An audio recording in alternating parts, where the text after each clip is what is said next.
안녕하세요. 저는 60대 후반 임정임이라고 합니다. 제가 이 채널을 좋아해서 아마 여기 올라오는 이야기들을 거의 다 들었을 거예요. 요즘은 20대 젊은 아가씨들 이야기도 종종 올라오고 그렇게 젊은 사람들 이야기를 들으니까 나이 많은 저도 괜히 젊어지는 것 같아서 기분이 더 좋긴 하더라고요. 나이 많은 사람도 이렇게 젊은 사람 이야기가 좋은데 젊은 사람들은 늙은이들 이야기 더 재미없다고 할 것 같아 걱정입니다만 제가 하고 싶은 이야기는 제 이야기라기보다는 아들 며느리네 이야기이니 여기 주로 올라오는 40대 부부들의 이야기라고 생각하셔도 될 것 같아요. 늙은이 이야기라고 재미없을 거라 생각하지 마시고 끝까지 들어주십사 하는 이야기를 하는 겁니다. 이 나이에 이런 긴 글을 쓰는 게 쉽지는 않은 거거든요. 저도 이제 막 이야기를 시작하긴 했는데 과연 제대로 끝맺음을 할 수나 있을지 걱정이 되기도 해요. 그래도 이렇게 힘들게 쓴 제 이야기를 누군가 열심히 들어준다고 생각하면 힘이 좀 더 날 것 같아요. 그럼 들어주시는 분들께 감사드리는 마음으로 제 이야기를 계속 이어가 볼게요. 정좋게 살았던 남편은 아들 대학 들어가고 얼마 안 있어 가난 말기 판정을 받았고 그로부터 반년을 채 넘기지 못하고 세상을 떠났어요. 아들은 원래 다른 친구들처럼 1학년 마치고 바로 군대를 갈 생각이었는데 남편 죽고 저를 그렇게 두는 게 마음에 걸렸는지 입대를 1년 미뤘고 그 1년간은 친구들이랑 어울리는 것도 줄이고 집에서 저와 시간을 많이 보내줬어요. 아들 밑으로 딸도 하나 두고 있었지만 딸은 그때 고등학생이라 한창 공부할 때였으니 아들이 제 생각을 많이 해준 거죠. 대학 갔다고 해도 제게는 아직 아이 같은 아들이었는데 남편 그렇게 보내고 훌쩍 철이 든 것인지 그런 아들이 고맙기도 하고 짠하기도 하고 그랬던 것 같아요. 그리고 그때 아들과 사이가 많이 돈독해졌답니다. 남편이 살아있을 때는 부자지간에 쿵짝이 잘 맞기도 했고 또 제가 아들한테 집착하는 엄마는 절대 되지 말아야겠다는 생각으로 살았던 사람이거든요. 저희 친정엄마가 오빠 때문에 소가리를 많이 하는 걸 옆에서 너무 생생하게 봤는데 오빠가 야속할 때도 있었지만 엄마도 귀하게 키운 아들에 대한 집착이 너무 강했기 때문에 더 힘들었던 거라고 생각했고 그런 만큼 저는 절대 그러지 말아야지 했던 거예요. 하여간 그렇게 철들어 군대까지 다녀온 아들은 복학 후 취업 준비 열심히 하며 대학 공부 잘 마쳤고 원하던 회사에 들어갔어요. 꽤 알아주는 회사로 아들이 입사할 때도 경쟁률이 엄청났는데 제 아들이 거길 들어갔다고 하니 얼마나 자랑스러웠는지 몰라요. 제가 무슨 복이 있어 이런 아들이 내 아들인가 싶을 정도로 좋았답니다. 그랬던 제 아들이 제가 보기에 영 못마땅한 연애를 했어요. 지금도 그때만 생각하면 한숨부터 나오는데 일단 제일 마음에 안 드는 건 아들 여자친구가 사치가 너무 심해 보였다는 거예요. 딸이 그때 유행하던 미니 홈피인지 블로그인지 그런 걸 통해서 이것저것 알아내고서 제게 얘기를 해주는 바람에 몰라도 될 것들도 너무 많이 알게 됐던 거죠. 걸핏하면 여자친구가 가고 싶어 한다고 호캉스, 또 여자친구가 가고 싶어 한다고 해외여행, 그런 거야 저도 알고 있었던 거지만 여자친구한테 사다 바친 명품들, 비싼 식당에서 데이트한 것 등등 아들 여자친구가 그런 곳에 올려놓고 자랑질을 하도 해놔서 저도 그런 걸 다 보고 알게 됐던 거예요. 제 아들이 연봉 많이 받는 좋은 회사 다닌다고 해도 아직 사회 초년생인데 버는 족족 그렇게 쓰는 것인가 싶어 걱정을 많이 했어요. 그런데 알고 보니 세상에 빚까지 내서 데이트를 하고 다녔더라고요. 아들 건 줄도 모르고 제 주거래 은행에서 온 우편물이라 아무 생각 없이 뜯었더니 난데없는 대출금 납입 안내여서 다시 보니 아들 앞으로 온 것인 걸 보고 제가 어찌나 화가 났는지 다 큰 아들놈 불러다 앉혀놓고 얼마나 뭐라고 했는지 몰라요. 아유, 세상에. 대출이라니. 너 이게 말이 돼? 월급 받는 족족 다 털어바치는 것도 모자라 빚까지 냈어. 한창 돈을 모아야 될 나이에 여자친구 사치시켜준다고 빚까지 낸다는 게 말이 되니? 엄만 그걸 괜히 부셔가지고 지난달 카드값이 너무 많이 나와서 어쩔 수 없이 좀 받은 거예요. 다음 달 월급 받으면 바로 갚을 거고요. 다음 달 월급 받으면 이번 달에 쓴 카드값 내야 하는 건 아니고 그렇게 간이고 쓸개고 다 내줄 기세로 있는 거 없는 거 다 갖다 바칠 거야 정말. 세상에 내 아들이 어떻게 이렇게까지 된 거야. 속상해서 정말. 엄마, 알았어요. 제가 알아서 할 거니까 걱정 마시고 그만하셔도 돼요. 대출 받은 것도 금방 갚을 수 있으니까 엄마 혈압 오르는데 그만 신경 쓰시라고요.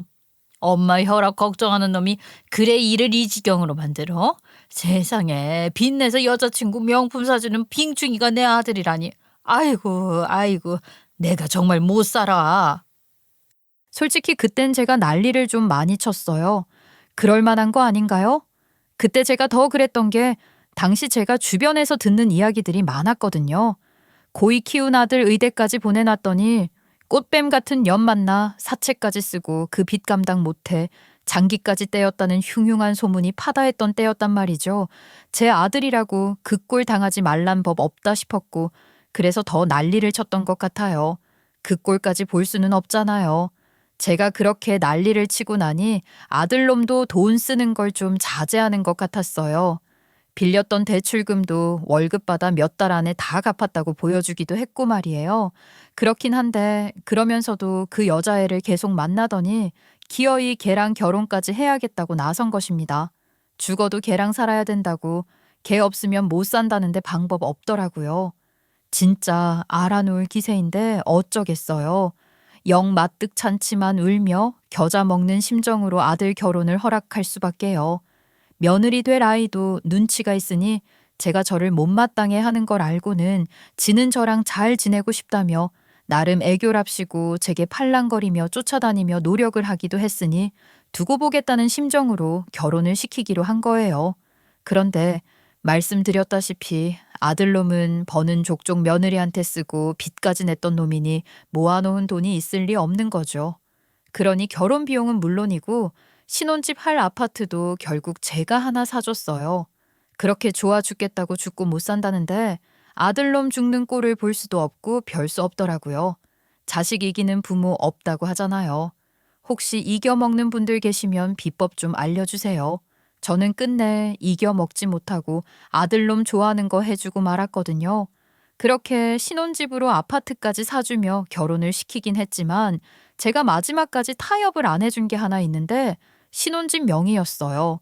애들 신혼집으로 사준 거긴 하지만 제 명의로 샀고 당분간은 애들 명의로 넘겨줄 생각도 없었답니다.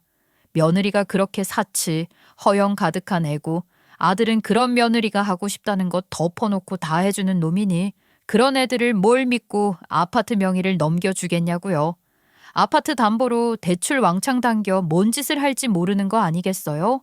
그래서 명의는 나중에 때가 되면 바꿔주겠다고 뭉뚱그려 말하고 제 명예 그대로 두기로 한 거예요. 언젠가는 줄 생각이 들지도 모르지만 적어도 그때 당장 명의까지 바꿔줄 생각은 전혀 없었어요. 그랬다간 패가 망신하고 말 것 같았으니까요. 제가 그렇게 돌려 말하긴 했어도 애들도 눈치가 있으니 무슨 말인지는 알아들은 것 같더라고요. 애들, 특히 며느리는 어떻게든 잘 보여서 지들 명의로 바꿔보려고 엄청 팔랑거렸거든요.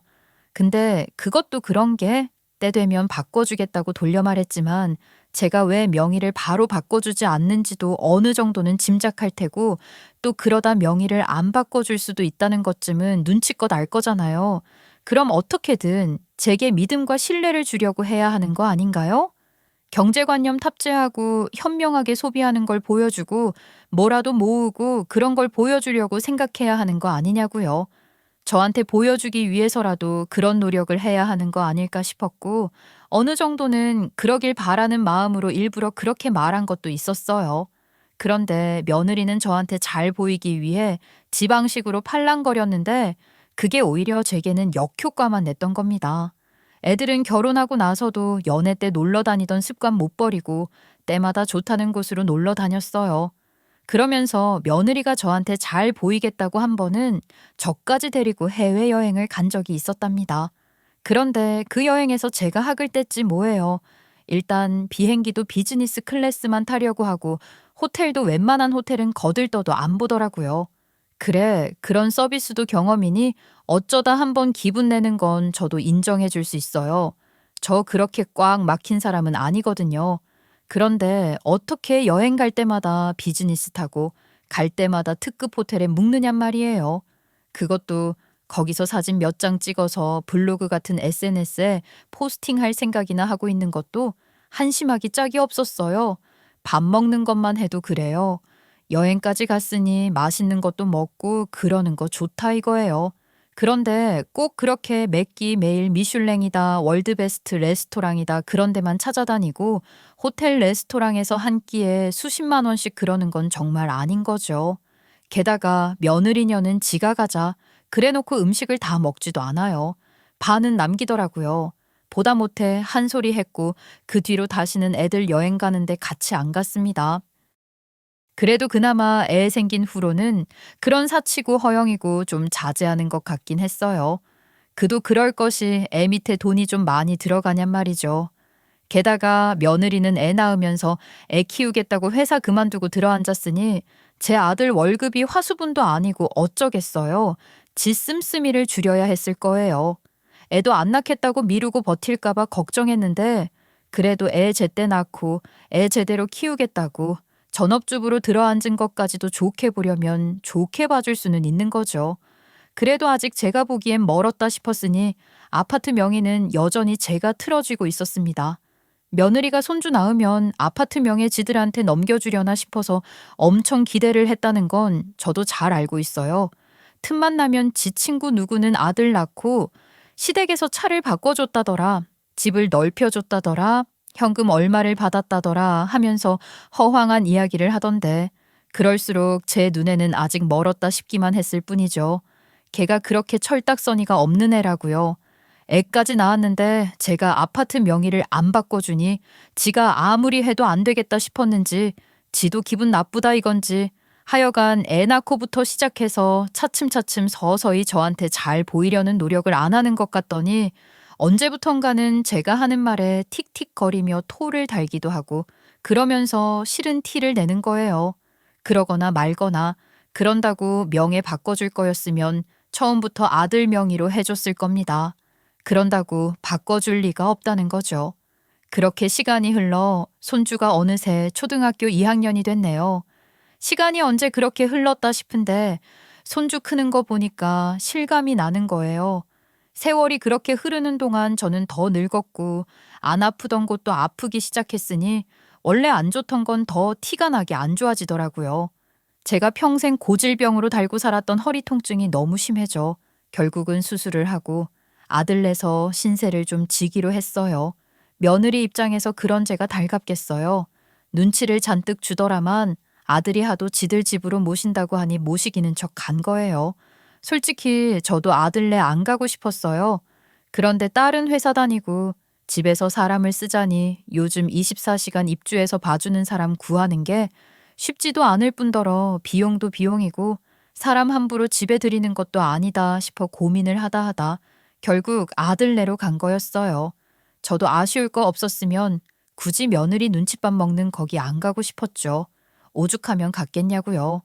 며느리는 제가 집에 들어서는 순간부터 달갑지 않다는 것을 있는 대로 드러냈고 저는 저대로 그러거나 말거나 제 명의로 된 제 집이라는 생각에 뻔뻔해지기로 하면서 며느리랑 보이지 않는 신경전을 벌이기도 했던 것 같아요.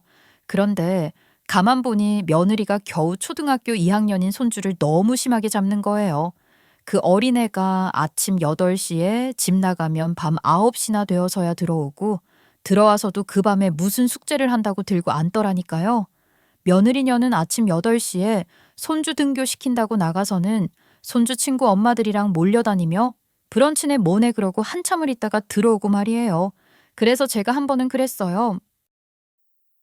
예, 그놈의 브런치인지 뭔지 하는 그 모임은 그렇게 만날 하는 거니? 애 등교시킨다고 나가면 점심때 지나서 들어오잖니? 어머니, 그게 그냥 할 일 없는 엄마들 모여서 수다 떠는 건 줄 아세요? 그게 다 애들 교육 논하는 모임이라고요. 웬만한 컨설팅보다 나을 수도 있는 건데 알지도 못하면서 그런 말씀을 하세요? 아니, 그래. 아니, 다 좋다. 그래, 다 좋은 거라고 해.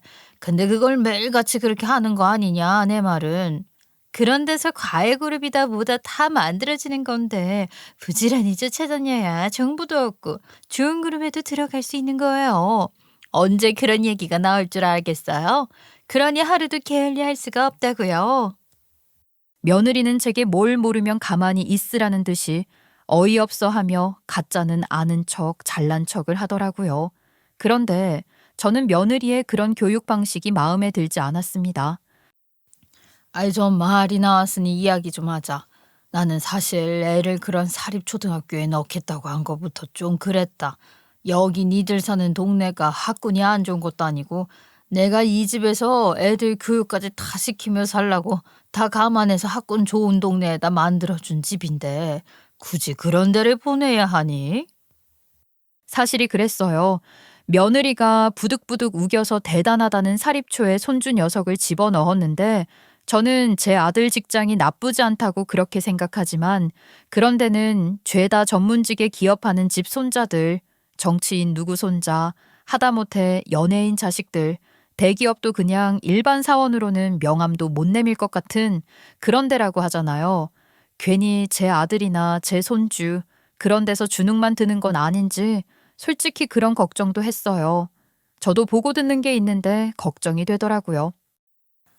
학군 아무리 좋으면 뭐해요. 진짜 괜찮은 집 애들은 다 그런 사립학교 보내는 걸요. 초등학교 때부터 친구들도 잘 사귀어 놔야 하고 또 그런 집에서 애들 교육 어떻게 시키는지 보고 배울 수 있는 게 얼마나 대단한 건데 그러세요. 그러니 그런 걸 다 따라하려면 돈도 보통 들어가는 게 아닐 거 아니냐. 게다가 아직 2학년밖에 안 된 애한테 뭐 저렇게 시키는 거야. 다 할 만하니까 시키는 거죠. 어머니가 모르셔서 그렇지. 저는 그렇게 많이 시키는 것도 아니에요. 어머님이 자식 키우던 시절 생각하시면 안 되죠. 아무리 시절이 바뀌었다 뭐다 해도 애 정서를 먼저 생각해야 하는 거 아니니? 아휴, 저렇게 애가 힘들어하는 거 너는 안 보여? 어머니, 제 아들이에요. 제가 제 아들 좋은 일 시키지 나쁘게 하겠어요? 제가 알아서 할게요. 애미가 지 아들 지가 알아서 하겠다고 나서니 더는 뭐라고 할 수가 없어서 관두긴 했는데 뱁새 주제에 황새 따라가려고 하니 가랑이 안 찢어지려고 안간힘을 쓰는 것 같아서 그 바람에 가여운 내 손주만 죽어나게 생긴 것 같아서 마음이 안 좋았어요.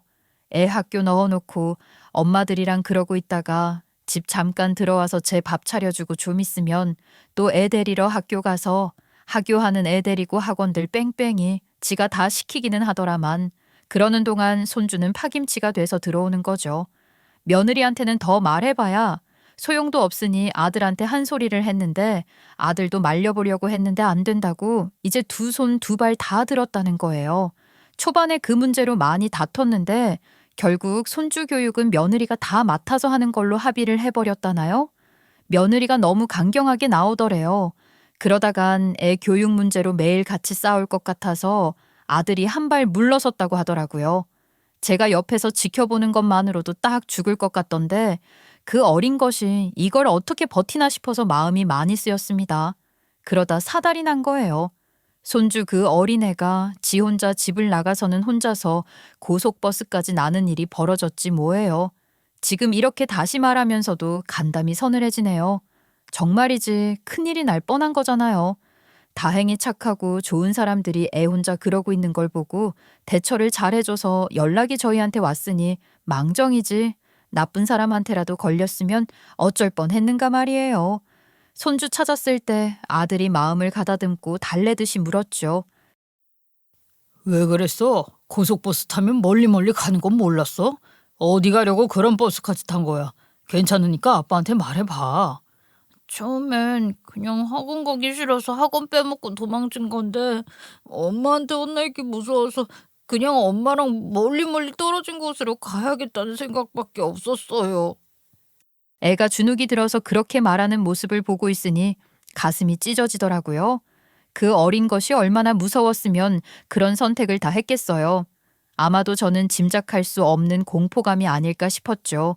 그런 손주 마음을 미루어 짐작할수록 가슴이 미어지는 것 같았어요. 애가 그렇게까지 나오니 저도 눈 뒤집어져서 안 참고 며느리한테 있는 대로 퍼부었어요. 들었니? 애가 학원 가기 싫어서 엄마 무서워서 그랬다고 하는 거 들었냐고. 내가 뭐라고 하더냐? 아무래도 애한테 너무 심하다고 애 잡는 것 같다고 했어 안 했어? 내 말 들은 척도 안 하고 알아서 한다더니 기어이 이 지경까지 오게 만들어? 어머니 오시기 전에는 아무 문제 없었어요. 저도 속상해 죽겠다고요. 뭐야? 내가 너희 집에 들어와 있는 거랑 애랑 무슨 상관이라고 그딴 소리를 하는 거야? 어머니가 괜히 애 안쓰럽다 어쩐다 소리 하시니까 애도 그 소리 듣고 더 저러는 거라고요. 기가 막혀서 애가 저러는 게 내 탓이라 소리야? 그래서 지금 네가 잘했다 소리냐고? 제가 며느리를 몰아세우니 며느리는 며느리대로 제 탓까지 하며 바락바락 대들기에 저도 더 난리치면서 하여간 한바탕을 하고 만 거예요. 며느리랑 그렇게 감정 다 드러내가며 한바탕 하고 났으니 제가 아들 며느리네 집에 더 있고 싶었겠어요? 그렇지만 그런 상태에서도 제가 혼자 있을 수가 없으니 할 수 없이 아들네에 계속 눌러앉아 있을 수밖에 없었는데 이건 며느리랑 말 한마디는커녕 눈도 안 마주치며 한 집에서 지내는 게 보통 불편한 게 아니었죠. 그렇게 냉랭한 상태로 있으면서도 며느리가 그래도 때 되면 밥 차리고 저한테 필요한 건 갖다 주고 진짜 꼭 해야 하는 거, 안 하면 안 되는 것들을 하긴 했어요. 아주 기본적인 것들, 의식주에 해당하는 그런 것들을 한 거지만 어쨌든 할 건 했다고 할 수는 있을 거예요. 며느리 제 딴에는 그걸 엄청난 헌신이나 희생으로 생각했을지도 모르겠지만 제 입장에서는 기 막히는 거죠. 이 꼴 저 꼴 보는 것도 싫고 며느리랑 그렇게 쓸데없는 감정 싸움하는 것도 아무런 발전도 없이 소모적이기만 하니 너무 피곤했어요. 그냥 빨리 몸이 회복돼서 제 집에 가고 싶다는 생각밖에 없었던 것 같아요. 웬만큼 혼자 있을 수 있겠다 싶어졌을 때 제 집으로 돌아가겠다고 하니 아들이 아직은 무리라며 좀 더 있으라고 하더라고요. 그래서 제가 그랬어요. 아유 아직 무리고 나발이고 몸 조금 힘든 게 낫지. 여기서 스트레스 받는 게 더 나쁜 것 같아. 스트레스가 정신 건강에만 영향 미치는 거 아니다. 만병의 근원이야 만병의 근원. 그렇게 제가 집으로 돌아가겠다고 하니 생전 저랑 말도 안 섞던 며느리가 저랑 단 둘이 집에 있을 때 저를 대면하고 앉더니 그러는 거예요. 제가 어머니 여기 와 계시는 동안 얼마나 헌신적으로 보살피고 간병도 하고 그랬는지 아시죠? 요즘 세상에 이런 며느리 없다는 거 어머니도 잘 아실 거예요. 이게 또 무슨 소리를 하려고 말을 저딴 식으로 시작하나 싶었는데 얼마나 벼르고 벼른 건지 작정한 듯 말하더라고요. 그럼 그렇지. 제가 그 기본적인 것들 챙김 받으면서 전현이 이거라도 해준 걸 갖고 언제 어떻게 걸고 넘어질지 모른다고 생각했던 게 딱 맞는 게 아니고 뭐겠어요? 그런데도 어머니는 여전히 명의 바꿔주실 생각은 없으신 거 아니에요? 언제까지 그렇게 틀어쥐고 계실 거예요? 정말 서운하네요. 그놈의 아파트 명의 가지고 아직도 그런 소리를 하니? 내가 너희들 거 빼어서 들고 있는 것도 아니고 애초에 내 것인데 뭘 맡겨놓은 것처럼 그래. 네, 그래서 그 명의 그건 저도 포기한 지 오래예요. 명의 바꿔줄 거 아니시면 제가 그동안 어머니께 해드렸던 간병비랑 식비 그리고 여러 가지 수고한 제 인건비까지 해서 500만 원 정도 주고 가시면 될 것 같아요. 그놈의 것 해준 생색을 언젠가는 어떤 식으로든 내겠다 싶긴 했어도 그런 식으로 돈 500만 원 내놓고 가라 소리까지 할 줄은 몰랐기 때문에 기가 차긴 했죠. 저는 며느리 그 어이없는 소리 하는 거 들을 가치도 없다고 느껴져서 뭐라고 헛소리를 해도 눈 하나 깜짝 안 하고 감정 동요 하나 없이 태연하게 쳐다보고 있었는데 제가 그렇게 나올 줄 몰랐던 며느리는 더 약이 올랐는지 아주 악을 바락바락 쓰면서 생발광을 하는 겁니다. 어머니, 지금 제가 하는 말 듣고 계시는 거 맞아요? 사람 말이 말 같지 않아요? 제가 지금 장난하는 것 같으세요? 뭐 얼마나 더 진지하게 말씀해 드릴까요? 네? 덤비는 꼴이 아주 머리 풀고 날뛰는 미친년이 따로 없더라고요. 미친년 널뛴다 싶어서 상대도 안 하고 싶었지만 제가 그래도 상대는 해줬습니다. 명의 안 바꿔준다고 하니까 이렇게 본색 드러내는 거냐? 아이고 그래 알았다. 네가 그렇게 나온다면 나도 어쩔 수 없지. 자, 지금 500 쌌으니까 확인하고 너는 내 집에서 당장 나가거라. 저는 며느리가 보는 그 자리에서 바로 500 쏴주고 며느리한테 당장 나가라고 조용하게 한마디 했어요. 나가라고 말은 그렇게 했지만 저도 제가 그렇게 말한다고 해서 며느리년 쫓아낼 수 있는 게 아니라는 것쯤은 알고 있어요. 며느리년이 순순히 이혼을 해줄 리도 없고 아들도 아무리 그래도 이혼을 하려고 하지는 않을 것이니 제가 아무리 그래봤자 아들 며느리 이혼을 제 마음대로 어떻게 시키겠어요. 다 잘 알지만 며느리년이 제가 아들네에 있었던 걸로 가짜는 생색을 내고 앉았으니 저도 제 명의로 된 제 집이라는 생색 한번 내자는 심정으로 질러본 거예요. 제가 그렇게 나가니 예상대로 며느리녀는 길길이 날뛰며 완전 정신줄 놓은 사람처럼 난리를 치더군요. 제가 나가긴 어딜 나가요? 왜 나가요? 아파트 명의 안 바꿔주고 계셨던 게 이러려고 그러신 거예요? 어머니 집이니까 이런 식으로 저한테 나가라고 하시려고요? 마음대로 생각해라. 나는 너랑 더 말도 하기 싫어. 어머니 정말 무서운 분이셨네. 세상에. 아니 어떻게 병수발까지 든 며느리한테 집 나가라 소리를 하세요. 어떻게 그러시냐고요? 며느리년이 아무리 소리를 지르고 발악을 해도 저는 계속해서 무반응 무관심으로 일관했으니 더 약이 오르고 제분에 못 이겨 하더니 이제 물건까지 집어던지며 소리 꽥꽥 지르고 패악을 부리는 거예요. 저는 며느리년 미쳐 날뛰는 거 조용히 영상 촬영도 다 했어요. 어떻게 쓰일지 모르니 일단 증거는 남겨야겠다 싶더라고요. 최소한 아들한테는 그 꼴 보여주고 알려야 하지 않겠어요? 그래서 영상 일부는 아들놈한테 살포시 보내주며 며느리 이러고 있으니 가능한 한 집에 일찍 좀 들어오라고 했습니다. 제가 그런다고 해서 아들이 제 편을 들어 며느리랑 이혼하고 나설 거라고 기대했던 건 아니지만 어쨌거나 그 꼴도 보여주고 며느리년이 저한테 500 내놓으라고 해 500 보내줬다는 것도 아들이 알아야 할 거 아니겠어요? 그렇게 아들한테 며느리 실체를 조금이라도 까발리는 게 제 목표였다고요. 그런데 아들이 집에 들어오자마자 며느리한테 당장 이혼이라며 소리까지 지르는 거예요. 제 아들에게 저런 모습이 있었나 싶게 무서운 표정이었고 더군다나 며느리에게 그럴 애가 아닌데 저도 놀랐고 며느리는 너무 놀라 기절하기 직전인 거예요. 며느리는 제 아들이 그렇게 나올 거라고는 지 남편이 지한테 그런 소리를 할 거라고는 꿈에도 몰랐을 겁니다. 아들은 너무 화가 나 있었고 그 화를 주체하지 못하는 것 같았어요.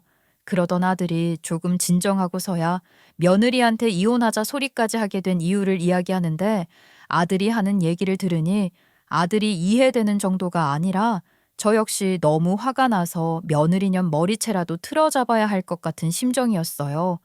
아들이 하는 이야기는 제가 전혀 모르고 있었고 짐작조차 하지 못했던 이야기였습니다. 그건 바로 우리 손주에 대한 이야기였어요. 애가 너 때문에 스트레스가 얼마나 심한지 소아 우울증까지 앓고 있어. 병원에서 뭐라고 하는 줄 알아? 애 상태가 얼마나 심각한지 네가 아냐고. 아들은 며느리에게 소리를 지르면서 격해지는 감정을 주체하지 못하고 주저앉기까지 하더라고요. 손주가 며느리 때문에 병원까지 다니고 있다는 소리에 저도 손이 덜덜 떨렸지만 아들 다독이며 자초지종을 말해보라고 했죠. 아들 이야기를 들어보니 상태가 보통 심각한 게 아닌 거예요. 며느리한테 받는 스트레스가 제일 심하지만 그뿐만 아니라 다른 문제도 있었던 모양이었어요. 며느리가 어울리는 정확히 하자면 며느리가 따라다니는 그 여자들 애들이랑 손주가 친한 것도 아닌데 며느리가 그 여자들이랑 어울리면서 손주를 그 여자들 애들이랑도 억지로 어울리게 했다는데 말했다시피 그 여자들은 황새고 며느리는 뱁새 애들이라고 그런 눈치가 없겠냔 말입니다. 요즘 애들 눈치가 또 얼마나 빠른데요. 그러니 그런 애들한테 왕따를 당하기도 했다고 해요. 손주는 그걸 며느리한테도 다 말하면서 어울리기 싫다고까지 했다는데 며느리는 오히려 손주를 타박하며 친구들이랑 어울리는 것도 하나 제대로 못하냐며 네가 더 잘 좀 해보라고 싫다는 손주 등을 더 떠밀었다고 하는 겁니다. 오죽하면 학교에서도 손주의 소아우울증 증상이 티가 났나 본데 요즘 초등학교에서도 미술 시간이나 음악 시간 같을 때 치료놀이 같은 것도 한다고 하잖아요. 그렇게 비싼 돈 받는 사립초였으니 그런 프로그램도 어지간히 다양한 모양인데 손주 소아 우울증 증상이 심했으니 이미 학교에서 했던 놀이 치료를 통해서도 애가 엄마에게 갖고 있는 적대감이나 반발심이 엄청나다는 게 티가 났다고 해요. 그래서 학교 선생이 애 엄마가 아닌 아빠인 제 아들에게 연락을 했다고 하더라고요. 그래서 아들이 며느리한테 말 안 하고 몰래 손주를 병원에 데리고 다니며 치료를 받고 있었던 거래요. 그런데 그 상태가 정말 심각하다면서 화가 머리끝까지 나서 달려온 거예요. 병원에서 애가 상담받는 걸 보면서 가슴이 찢어졌을 거 아닙니까? 아들 심정 이해하고도 남죠. 얼마나 화가 났으면 아주 작정을 하고 며느리랑 끝장을 볼 생각으로 손주도 지 동생인 딸네 집에 맡겨두고 달려온 거예요. 그 와중에 제가 보낸 영상으로 며느리년이 저한테 폐악 부리는 것까지 다 봤으니 제 아들은 화가 더 났겠죠. 네가 그러고도 애 엄마야. 애가 어떤 상태인지 제일 가까이에서 보면서 그걸 몰랐어? 너는 애 키울 자격도 없는 여자야. 며느리한테 완전히 다른 얼굴로 호통을 치는 아들을 보고서 며느리도 처음엔 당황도 했을 것이고 또 지가 할 말도 없을 테니 가만히 있더니 이내 아들한테도 바락바락 들이대기 시작하는 거예요. 내가 뭘 잘못했다고 이 난리야. 다 내 아들 잘 키우려고 한 거잖아. 자격이 없어? 어떻게 그런 말을 해? 그럼 네가 자격이 있냐? 잘못한 게 없어? 아직도 네가 뭘 잘못했는지 모르는 것도 큰 잘못이라는 것도 모르겠지? 그러니 너 같은 여자한테 애를 어떻게 맡기니? 당장 이혼해.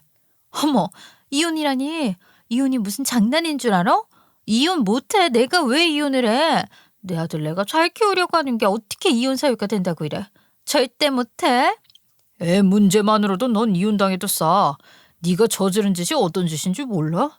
너 때문에 애가 얼마나 괴롭고 힘들었는지 모르냐고. 적응하느라 그런 거야, 적응하느라. 조금만 지나면 다 괜찮아진다고.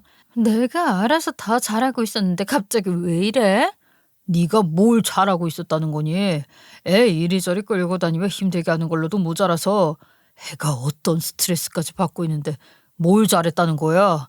긴 말 필요 없고 당장 나가. 소장 보낼 테니까 기다리란 말이야. 기가 막혀서 내가 뭘 잘못했다고 이 집에서 나가? 그렇게 이혼하고 싶으면 당신이 나가. 난 이 집에서도 못 나가고 이혼도 못해. 너 내가 지금까지 몰라서 가만히 있는 건 줄 알았니? 다 알면서도 애 엄마니까 눈 감아주려고 했고 모른 척 해주려고 한 거야. 네가 잘못한 게 한두 가지가 아닌 건 네가 제일 잘 알지 않아? 무슨 소리야?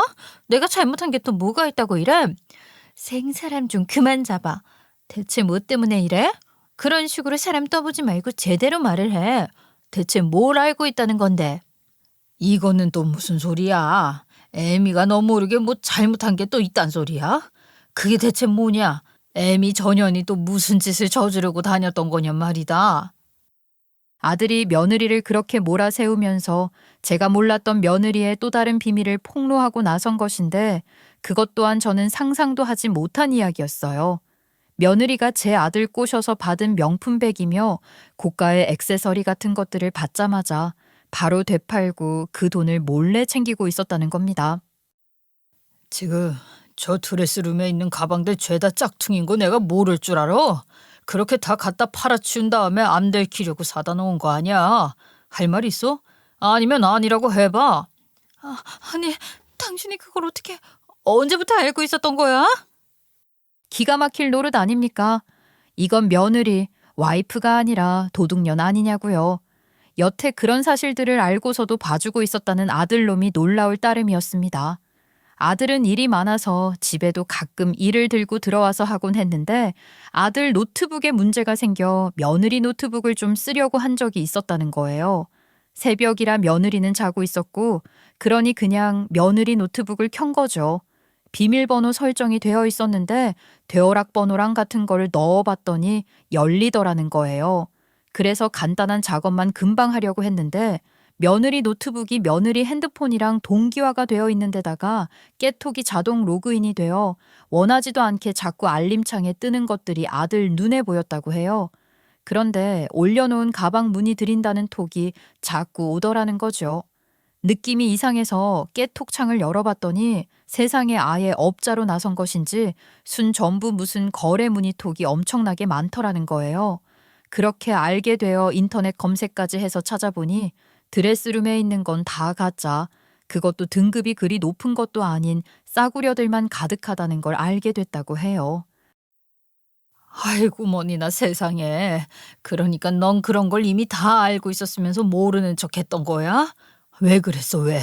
이런 짓까지 저지르는 년 뭐가 예쁘다고 감싸주려고 했냐는 말이다. 그렇게 사랑하는 여자였냐? 아이 그래? 제가 사랑했던 여자였던 걸 떠나서 이제 내 엄마니까 봐주려고 있었던 거예요. 애한테만큼은 정성을 쏟는다고 생각했으니까 참고 있었던 거라고요. 그런데 이제는 애를 생각해서라도 이혼해야겠어요. 그러면서 아들이 며느리를 매섭게 쳐다보더라고요. 그러니 며느리녀는 그제야 울고불고 매달리며 가짜는 변명을 늘어놓기 시작하는 거예요. 여보, 내 말 좀 들어봐. 그 가방 판 돈도 다 애 밑에 들어간 거란 말이야. 애한테는 정말 진심이었어. 그러니까 당신 생각이 맞는 거야. 달라질 게 없다고. 이미 애한테 들어가는 돈이 얼만데 그걸로도 부족해서 가방 팔아 보탰다는 거야. 나한테도 다 말 못할 정도로 엄청난 돈을 쏟아붓고 있었던 거야? 대체 뭘 하나 그런 큰 돈이 필요했어? 당신한테 말 못할 돈도 많아. 내가 어울리는 애 친구 엄마들이 얼마나 대단한 여자들인지 알아? 그 여자들 수준 맞추려면 당신이 주는 돈으로는 어림도 없다고. 아이고 세상에. 애 핑계 대면서 그런 여자들 따라다니며 수준 맞춘다고 비싼 식당 다니고 그런 돈 아니냐? 매일같이 그놈의 브런치인지 뭔지 그런 모임 다니고 그랬잖니. 어머님은 좀 가만히 계세요. 이건 저희 부부 일이고 애 교육 문제예요. 내가 이 집에 있으면서 그간 보고 들은 게 있는데 왜 가만히 있어? 너 그 여자들 누구 생일이다 어쩐다 하면서 다니기도 하던데 그 여자들한테 비싼 선물도 사다 바치고 그랬던 거지? 네네 이럴 줄 알았어. 그런 돈만 쓴 거 아니에요. 그 여자들이 구성하는 괜찮은 과외들 과외비가 얼만 줄 아세요? 그런 거 일일이 달라고 안 하고 제가 알아서 충당했던 거라고요. 기가 막혀서. 그게 어떻게 애 위에 쓴 돈이니? 애 핑계로 네 욕심 채우고 다녔던 거잖아. 아니라고 말할 수 있어? 그게 어떻게 내 욕심이야. 다 애 잘 되라고 한 거잖아. 난 우리 아들 위해서라면 못할 게 없었다고. 헛소리 집어치워. 결혼 전에는 남자친구인 나한테 받는 선물도 자랑하면서 자존감 채우더니 이제는 애 밑에 말도 안 되는 돈을 쏟아부으면서 분에 넘친 소비 따라는 걸로 자존감 채우려고 하는 것밖에 안 돼. 너는 그런 여자라고. 지금 내 자존감이 바닥이란 거야 그럼? 나 그딴 거 아니어도 충분히 잘났어. 내가 그럴 이유가 뭐가 있어. 그저 애 잘 되길 바라는 마음뿐이었다고. 그게 자존감 낮다는 소리야. 너는 너 자신을 너무 모르는 것 같다. 너 같은 여자랑은 더 이상 부부로 살고 싶지도 않고 무엇보다 애 엄마로서 너는 자격 없어. 실격이라고. 이혼할 거야. 다 애 잘 키우려고 한 건데 그런 나한테 어떻게 이혼 소리를 할 수가 있어? 절대 이혼 못해. 나한테 무슨 잘못 뒤집어 씌워서 이혼할 거란 거야? 나는 이혼 당할 잘못을 한 게 없다고. 그건 네가 걱정할 게 아니고 궁금할 것도 없잖아. 소장 받고 소송 진행되는 거 보면 저절로 알게 될 거 아니야. 내가 너한테 무슨 책임을 물어 이혼하는지 잘 지켜봐. 알았어? 아들은 너무나 확신에 차 있었고 단호한 태도로 며느리가 아무리 대들고 발악을 해도 눈 하나 깜짝 안 하더라고요.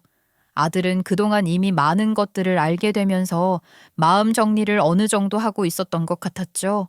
실제로 며느리가 다른 부유한 학부모들과 어울리면서 블로그나 각종 SNS에 자랑하기 바빴다고 하던데 평소 그런 것에 관심 없었던 아들도 며느리 행태를 알고서는 그런 것까지 찾아보며 며느리가 어떤 여자인지 더 잘 알게 된 것 같았습니다. 제가 보기에도 며느리는 아이를 위해서 그런 게 아니라 본인의 허영심 때문에 그거를 채울 욕심으로 애한테 집착하고 아들 몰래 그 큰 돈을 쏟아붓느라 명품 가방까지 팔고 다니는 짓을 했던 거예요. 아들은 바로 이혼 소송에 들어갔어요.